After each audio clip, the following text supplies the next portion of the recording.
नमस्कार, स्वागत है सबका फिर से हमारे चैनल पर। आज हम क्लास 9th के चैप्टर नंबर 1 का एक और पार्ट लेकर आए हैं आपके लिए। इस चैप्टर का पहला पार्ट हमारे चैनल पर ऑलरेडी अपलोड किया जा चुका है। अगर आपने उस वीडियो को अभी तक नहीं देखा है, तो उस वीडियो का लिंक डिस्क्रिप्शन बॉक्स में और एंड स्क्रीन पे आपको मिल जाएगा। चलिए, देर ना करते हुए वीडियो को स्टार्ट करते हैं। और वीडियो को स्टार्ट करने के पहले हर बार की तरह आपसे एक रिक्वेस्ट है कि अगर आप इस चैनल पर नए हैं, तो प्लीज़ हमारे चैनल को सब्सक्राइब कर दें। वीडियो अच्छी लगती है तो उसे अपना प्यार दें, लाइक बटन क्लिक कर दें। तो चलिए वीडियो को स्टार्ट करते हैं। आज हमारा टॉपिक होने वाला है व्हाट इज मेमोरी यूनिट। तो मेमोरी यूनिट होता क्या है? Memory unit is a principal storage of computer. मतलब मेमोरी यूनिट वो पार्ट है जहाँ पे कि हम कंप्यूटर में डाटा को स्टोर करने का काम करते हैं। ये डाटा और इंस्ट्रक्शन दोनों को क्या करता है? स्टोर करता है। Data and instruction can also be stored permanently in this unit so that they are available whenever required. Data और इंस्ट्रक्शन को हम परमानेंटली जो है अपने मेमोरी यूनिट में स्टोर कर सकते हैं, जिसको हम जब चाहे उसको यूज कर सकते हैं in the form of files, folders, इन तरह से। The memory unit is linked with other part of the computer and sends them data when needed. Memory unit बाकी जो पार्ट्स होते हैं जैसे सीपीयू आपका जो होता है, इससे होता है इंटरलिंक्ड होता है, ताकि जब उन्हें डाटा की जरूरत पड़ती है तो डाटा को मेमोरी यूनिट से डाटा को मेमोरी यूनिट से क्या कर सके, हम लोग वहां पे भेज सके, उसको सेंड कर सके। एग्जाम्पल बात करें मेमोरी यूनिट का, ठीक है, तो उसको हम लोग मेजरमेंट करते हैं कैसे? तो उसको मेजर करते हैं kilobyte, megabyte, gigabyte, terabyte, petabyte, exabyte, zettabyte and yottabyte में। ये सारी मेजरमेंट यूनिट्स हैं, ठीक है, इसके द्वारा हम मेमोरी को मेजर करने का काम करते हैं। ये कुछ आपके पास इमेजेस हैं मेमोरी यूनिट्स के। ये आपको हो गया रैम हो गया, ठीक है, और ये आपका हार्ड डिस्क का हो गया पिक्चर। तो ये आपका हो गया मेमोरी यूनिट्स, ठीक है, जहाँ पे इंटरनल मेमोरी यूनिट जिसमें रैम रोम आपका आ गया, और एक्सटर्नल मेमोरी यूनिट जिसमें आपका हार्ड ड्राइव आ जाते हैं। ये सब आपके मेमोरी यूनिट के पार्ट होते हैं। नेक्स्ट टॉपिक हमारा है टाइप्स ऑफ मेमोरी यूनिट। तो बात करें सबसे पहले टाइप्स ऑफ मेमोरी यूनिट की, जिसमें आपके पास आते हैं दो तरीके के, इंटरनल मेमोरी और external memory.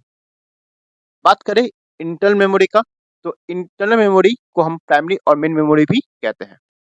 Internal memory is a part of computer memory that CPU can directly access quickly and efficiently. मतलब इंटरनल मेमोरी जो होता है कंप्यूटर मेमोरी का वो पार्ट होता है जिसको हम लोग डायरेक्टली एक्सेस कर सकते हैं। मतलब सीपीयू के द्वारा उसका एक्सेस किया जाता है सबसे पहले। इसमें आपका आता है रैम और रोम, ठीक है। रैम और रोम से सीपीयू क्या करता है? डायरेक्टली डाटा को एक्सेस करने का काम करता है। इंटरनल मेमोरी अलाउ करता है सीपीयू को कि डाटा को एक्सेस करे और दिए हुए इंस्ट्रक्शन को परफॉर्म करके एक डिजायर आउटपुट प्रोवाइड करे। एग्जांपल की बात करें तो आपका आता है कैश मेमोरी, रजिस्टर, ये सब आपका रैम, ये सब आपका क्या हो गया? इंटरनल मेमोरी का पार्ट हो गया। बात करें हम लोग एक्सटर्नल मेमोरी का, तो एक्सटर्नल मेमोरी डाटा को स्टोर करने का काम करता है even when power is of, जैसे कि आपका हार्ड डिस्क। रैम जो कि इंटरनल मेमोरी है, रैम आपका वोलेटाइल मेमोरी के अंदर भी आता है। तो रैम में डाटा जो है पावर ऑफ होते क्या होता है? आपका लॉस हो जाता है। तो रैम जो हो गया वो क्या हो गया? वो आपका हो गया इंटरनल मेमोरी। वही बात करें एक्सटर्नल मेमोरी का, तो एक्सटर्नल मेमोरी को हम कहते हैं सेकेंडरी मेमोरी के नाम से भी जानते हैं। It provide a large and relative inexpensive storage capacity for storing data that is not currently being actively used by the CPU। मतलब वो डाटा जो सीपीयू के द्वारा यूज नहीं होता है, उस डाटा को क्या करता है? वो अपने पास सेव कर रखता है और जरूरत पड़ने पर सीपीयू को क्या करता है? वो प्रोवाइड करने का काम करता है। ये एक मीडियम है जिसके द्वारा हम काफी सस्ते में एक लार्ज अमाउंट ऑफ डाटा को क्या कर सकते हैं? स्टोर कर सकते हैं। एग्जाम्पल बात करें हम लोग एक्सटर्नल मेमोरी का, तो आपका एग्जाम्पल हो जाएगा hard disk, solid state drive, USB flash drive या पेन ड्राइव जिसे कहते हैं। यहाँ आपको इमेजेस दिए हुए हैं, ये आपको हो गया कैश मेमोरी का इमेज हो गया, ठीक है, और ये आपका हो गया पेन ड्राइव। ये आपका हो गया इंटरनल, ये आपका आ गया एक्सटर्नल। अब बात आते हैं हमारा नेक्स्ट टॉपिक पे, टाइप्स ऑफ इंटरनल मेमोरी। इसमें आपका आता है दो, पहला रैम, दूसरा रोम। पहला आता है random access memory. RAM stands for random access memory. RAM short form है रैंडम एक्सेस मेमोरी का, और रैम को हम कहते हैं वोलेटाइल मेमोरी। वो मेमोरी जैसे ही पावर ऑफ होता है डाटा को लॉस कर देता है। रैम जो है वो डेटा को और इंस्ट्रक्शन को प्रोसेसर को प्रोवाइड करता है जब भी प्रोसेसर को जरूरत पड़ती है, और इस कारण से जो है जो एक्सेस होता है वो काफी क्विक होता है, तो स्पीड क्या होता है आपका बढ़ जाता है।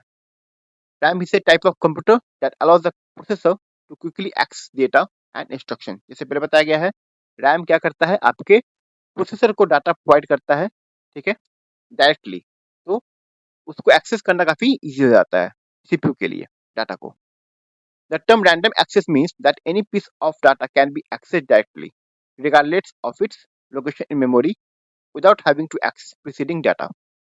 रैंडम मतलब होता है कि हम डाटा को मेमोरी से डायरेक्टली एक्सेस करते हैं, चाहे वो डाटा किसी भी लोकेशन में लगा हो। मतलब ये कि अगर मान लीजिए कि ए के बाद बी है, बी के बाद सी है और सी के बाद डी है, ठीक है, तो डी को एक्सेस करने के लिए हमें ए बी सी से गुजरना नहीं पड़ेगा, हम डायरेक्टली डी को क्या कर सकते हैं एक्सेस कर सकते हैं। तो जो मेरा स्पीड है डाटा को रिट्राइव करने का, वो मेरा क्या हो जाएगा इंक्रीज कर जाएगा। इसके द्वारा आपके रैम के through. RAM is design to be fast enabling the computer to run smoothly and efficiently. RAM को इस तरह डिजाइन किया गया है ताकि कंप्यूटर ज़्यादा फास्टली काम करे और इसको चलाना काफ़ी स्मूथ हो जाए। वही बात करें रोम का, तो रोम का होता है full form read only memory. ROM is a type of non volatile memory used in computer and other electronic device where data stored can not be electronically modified after the memory drive is manufacture. मतलब ROM एक है तो internal memory, but वो एक non volatile memory है। मतलब ये कि पावर खत्म होने के बाद भी डाटा लॉस नहीं होता। जो डाटा उसमें मौजूद होता है, जो इंस्ट्रक्शन मौजूद होते हैं, वो हमेशा के लिए होते हैं, और डाटा को हम उसमें मॉडिफाई नहीं कर सकते हैं, उसमें चेंजेस नहीं कर सकते हैं, वो परमानेंट डाटा होता है। और जब मैन्युफैक्चर होता है रोम, उसी वक्त उसमें मेमोरी को में डाटा को क्या किया जाता है फीड कर दिया जाता है, और एक बार डाटा फीड हो गया तो उसमें हम कोई चेंजेस नहीं कर सकते हैं। ये होता है रोम का। रोम जो बताया गया है वो एक नॉन वोलेटाइल मेमोरी है, मतलब पावर ऑफ होने के बाद भी डाटा लॉस नहीं होता। ROM is used to store essential instruction and data that are needed for a device to function, such as the BIOS in the computer, firmware in smartphone, and instruction for video games। ROM जो है वो क्या करता है, वो important essential जो instructions होते हैं उसको स्टोर करने का काम करता है, जो कि डिवाइस को फंक्शन करने के लिए काफ़ी जरूरी होता है। जैसे आप इनपुट का काम हुआ या फिर आपका आउटपुट, जो डिवाइस होते हैं उनकी उनके बीच जो कमांड का पास होता है, ठीक है, उनको इंस्ट्रक्शन प्रोवाइड की जाती है, ये सारे किए जाते हैं रोम के द्वारा। बात करें हम लोग अगर कंप्यूटर की, तो बायोस जो हमारा है बेसिक इनपुट आउटपुट सिस्टम, ठीक है, बायोस जो है वो मौजूद होता है कहाँ पे रोम पे। अगर आपका रोम खराब हो गया मतलब बायोस खराब हो गया, बायोस मतलब आपका सिस्टम कोई काम कर नहीं रहा। सिमिलरली स्मार्टफोन में आपको होते हैं फर्मवेयर, और वीडियो गेम्स जो होते हैं उनमें इंस्ट्रक्शंस जो होते हैं, वीडियो गेम के इंस्ट्रक्शंस वो आपके रोम में क्या होते हैं फीड किए होते हैं। ROM is designed to be read from, not written to, although some type of ROM can be reprogrammed under specific condition। ROM को डिजाइन इस तरीके से किया जाता है कि हम डाटा को उसमें रीड कर सकते हैं, डाटा को ROM से सिर्फ पढ़ा जा सकता है, उसमें कुछ भी ऐड नहीं किया जा सकता। मतलब ये कि मैन्युफैक्चरिंग के दौरान जो डाटा ROM में फीड कर दिया गया है, उसी डाटा को, उसी इंस्ट्रक्शन को हम क्या करते हैं उसके लाइफ टाइम में फॉलो करते हैं, कोई भी नया डाटा उसमें ऐड नहीं किया जा सकता। बट कुछ ऐसे रॉम्स हैं जिनमें रिप्रोग्राम किया जा सकता है कुछ स्पेसिफिक कंडीशन के होने पर। बात करें हम लोग आगे, तो ये आपके एग्जांपल्स हो गए रैम और रोम का, ठीक है, आपकी इमेज दिख रहा है, ये आपके एग्जांपल है किसका, रैम और रोम का। ये आपका हो गया रैम, ये आपका हो गया रोम का। नेक्स्ट टॉपिक हमारा है टाइप्स ऑफ रैम। हमने रैम पढ़ लिया, अब बात करते हैं रैम के टाइप्स क्या होते हैं। तो पहला टाइप को पढ़ना है D RAM, dynamic random access memory. It stores data temporarily as the data is lost when the power supply is suspended। Obvious है डाटा को जैसे रैम का काम है वैसे इसका भी काम है। डाटा टेम्पोररी पीरियड के लिए होता है मौजूद, ठीक है। जैसे ही पावर सप्लाई खत्म होगा डाटा भी क्या होगा आपका खत्म हो जाएगा। इसको पीरियडिकली रिफ्रेश करना जरूरी होता है। इस कारण से ये इस रैम से स्लो होता है। दैट इज स्टैटिक रैम से क्या होता है, स्लो होता है कि उसको हम बार बार इसको हम रिफ्रेश करना पड़ता है ताकि डाटा वहाँ पे मौजूद रहे। Each bit of data is stored in a memory cell, typically consisting of a capacitor and a transistor. हर एक डेटा जो होता है वो आपके एक मेमोरी सेल में क्या होता है मौजूद होता है, जिसे हम कैपेसिटर या ट्रांजिस्टर कहते हैं। ठीक है, कैपेसिटर और ट्रांजिस्टर जो है वो आपके फिजिकल डिवाइसेस हैं, या कह सकते हैं आप एक सर्किट होते हैं वो, ठीक है। उस सर्किट डिवाइस में जो है डाटा को क्या किया जाता है, स्टोर किया जाता है इन the form of pulse. The dynamic part refers to the fact that the data stored in DRAM needs to be refreshed regularly to prevent data loss, unlike SRAM, which does not require refreshing. Dynamic का मतलब ही होता है कि data को जो है वहाँ पे इंटैक्ट रखने के लिए, डाटा को वहाँ पे सेफ रखने के लिए हमें बार बार डी रैम को रिफ्रेश करना पड़ता है ताकि डाटा वहाँ पे लॉस ना हो जाए, डाटा खत्म ना हो जाए। ये चीज इस रैम में आपको नहीं मिलता, इसलिए डायनामिक रैम के बाद डी रैम के बाद इस रैम को लाया गया। बात करते हैं SRAM, that is stands for Static Random Access Memory. SRAM is a type of semiconductor memory that stores data using flip-flop circuit, which are suitable circuit composed of 4 to 6 transistors. SRAM एक type का semiconductor memory है, ठीक है, जिसको बनाया जाता है flip flop circuit के द्वारा। अब फ्लिप फ्लॉप सर्किट क्या होता है, ये एक सर्किट का तरीका होता है बनाने का, ठीक है। और इसके बारे में आपको हायर क्लास में जाकर पढ़ना है, अभी मैं उसको बताने जाऊंगा तो आपको फिर बहुत ज़्यादा चीज़ पढ़नी होंगी, ठीक है।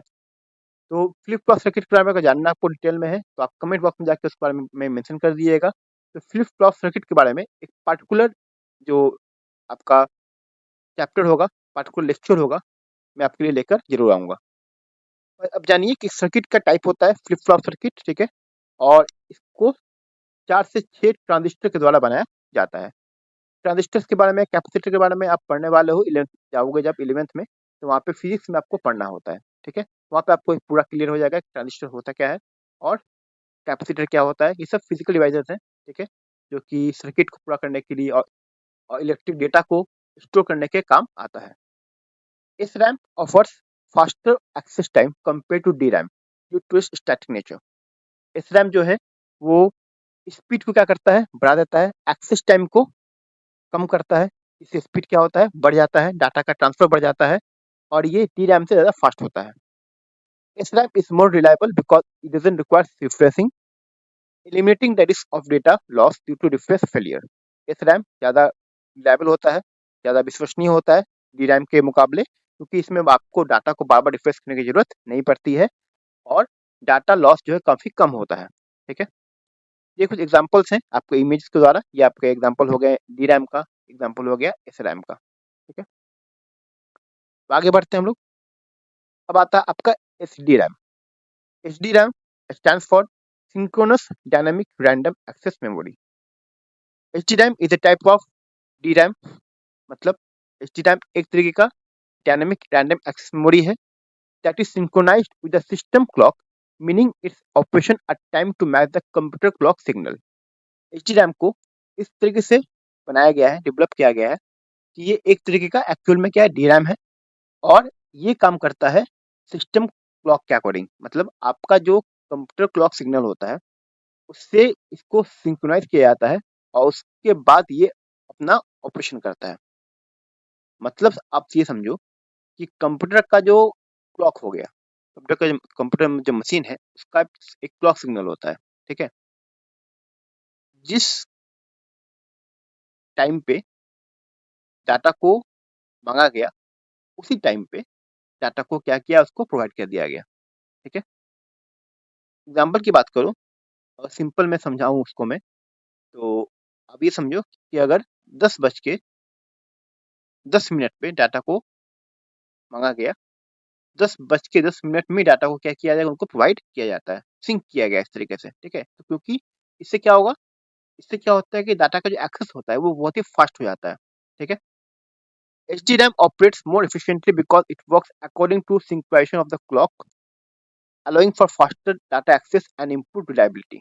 HDRAM अच्छे से काम इसलिए करता है और ज़्यादा SRAM और DRAM के मुकाबले, क्योंकि यहाँ पे जो है क्लॉक के साथ, मतलब कंप्यूटर क्लॉक के साथ इसको सिंक्रोनाइज किया जाता है, जिससे डाटा का मोबिलिटी जो होता है, डाटा का जो एक्सेस रेट होता है वो काफ़ी फास्ट हो जाता है.